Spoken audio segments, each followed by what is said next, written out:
Bonsoir, et c'est encore un plaisir de pouvoir vous rejoindre derrière votre écran ce soir. Avant de lire quelques passages dans la parole de Dieu, j'aimerais juste partager qu'en tant qu'enfant de Dieu, ça devrait être notre désir, ça doit être notre désir de toujours s'améliorer, de toujours grandir, de se laisser transformer.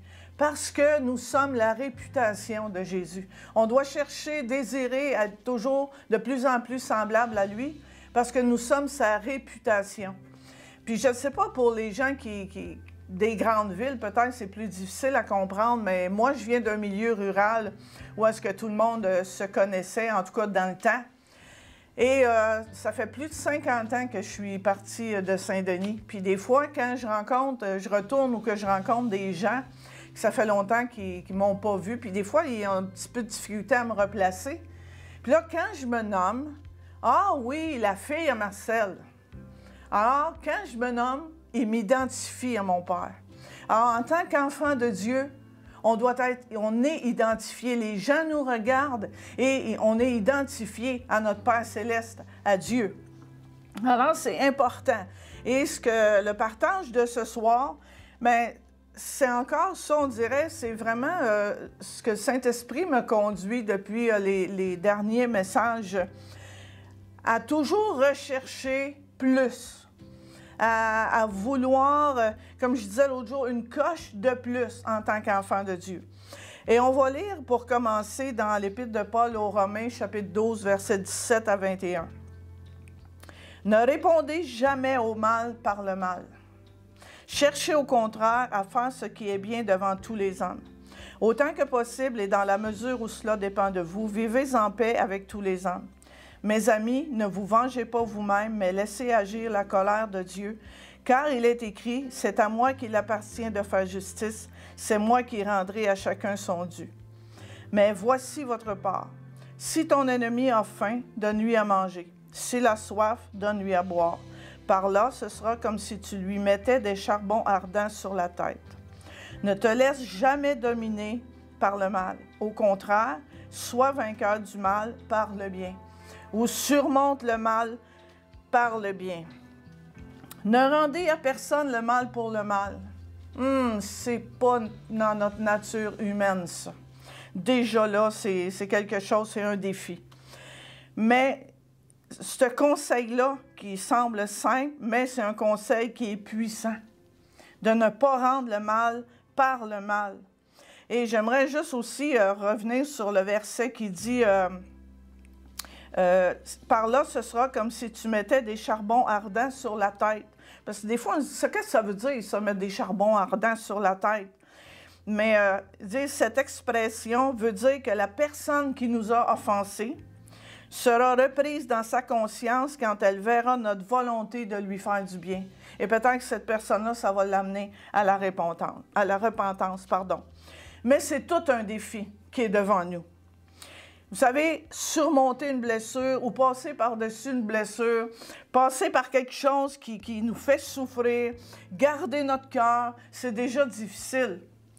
Mais là, c'est encore plus ce qui nous est demandé. C'est pas juste, la parole dit au verset 21, « Surmonte le mal par le bien. » Sois vainqueur du mal par le bien. Wow, c'est quelque chose. Et comment est-ce qu'on peut faire ça d'une façon pratique? Ça dit, si ton ennemi, la personne qui t'a blessé, qui t'a trahi, qui te fait souffrir, qui t'a menti, si cette personne-là a faim, donne-lui à manger. Si elle a soif, donne-lui à boire. Mais de faire le bien, ça peut être aussi dans nos paroles. Parce que de rendre le mal par le mal, en parole, c'est facile. Mais de faire le bien avec nos paroles à quelqu'un qui nous a blessés, à quelqu'un qui nous fait souffrir, mais d'avoir des bonnes paroles à l'égard de cette personne-là. Et aussi par notre attitude. Ça aussi, c'est facile d'avoir une mauvaise attitude, d'avoir de l'amertume qui fait qu'on a une mauvaise attitude face aux personnes qui nous ont blessés. Mais la parole nous dit de surmonter le mal en faisant le bien.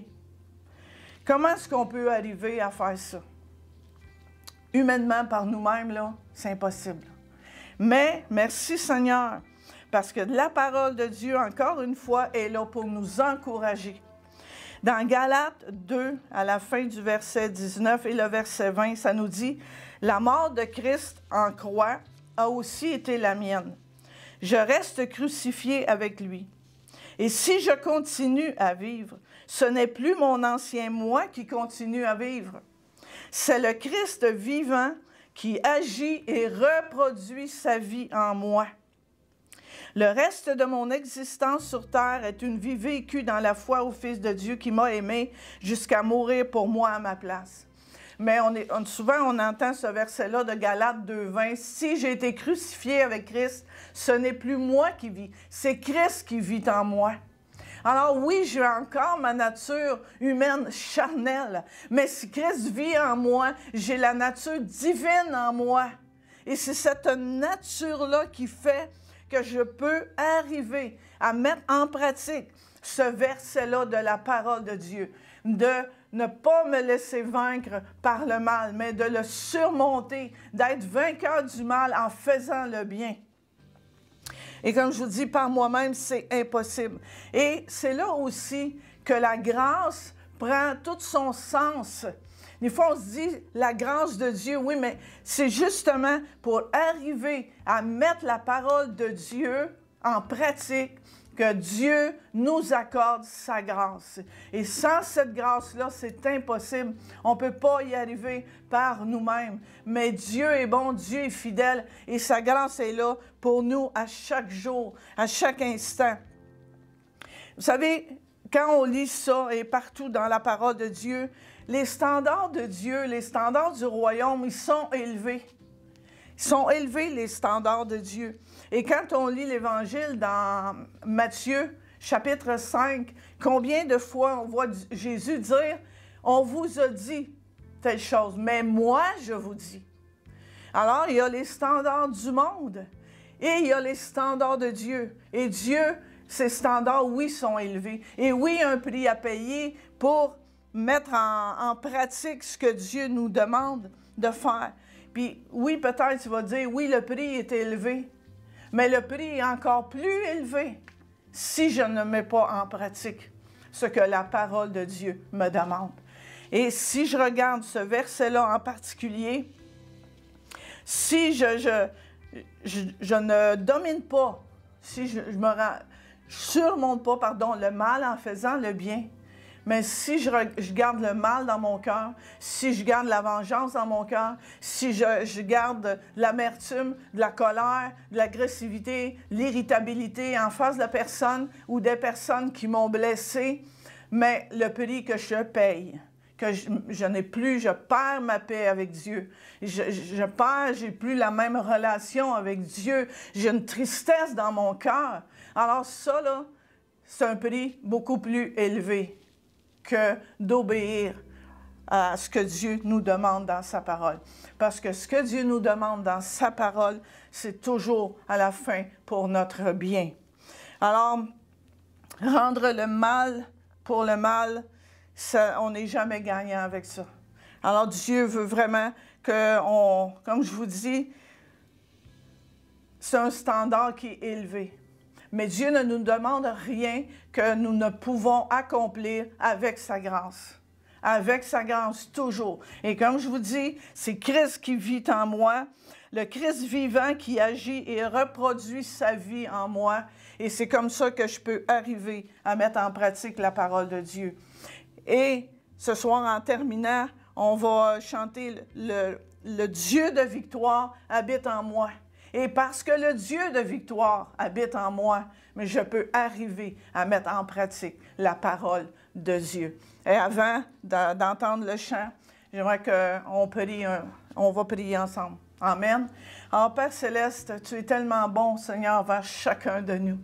Oh, merci, Seigneur, pour ta parole qui nous inspire, qui nous encourage, qui nous défie à toujours changer, à toujours s'améliorer, à devenir de plus en plus semblable à Jésus, notre modèle parfait, Seigneur.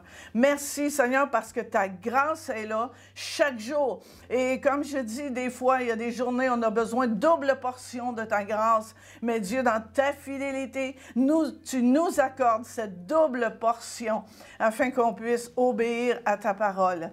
Alors, je te bénis, je te remercie, Seigneur. Et je déclare ce chant ce soir. Le Dieu de victoire habite en moi. Et parce que le Dieu de victoire habite en moi, j'ai la victoire justement. J'ai la victoire en Jésus-Christ. Et je le déclare au nom de Jésus ce soir. Amen.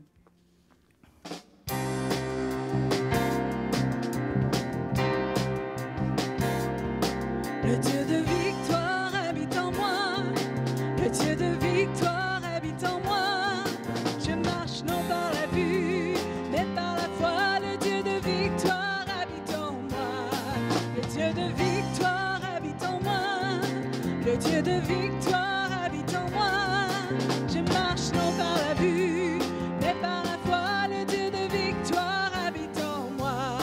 Je chanterai et danserai, car le combat est celui du Seigneur. La victoire est assurée, car notre Dieu est vainqueur. Le Dieu de victoire habite en moi. Le Dieu de victoire habite en moi. Je marche non par la vue, mais par la foi. Le Dieu de victoire habite en moi. Le Dieu de victoire habite en moi. Le Dieu de victoire habite en moi. Je marche non par la vue, mais par la foi. Le Dieu de victoire habite en moi.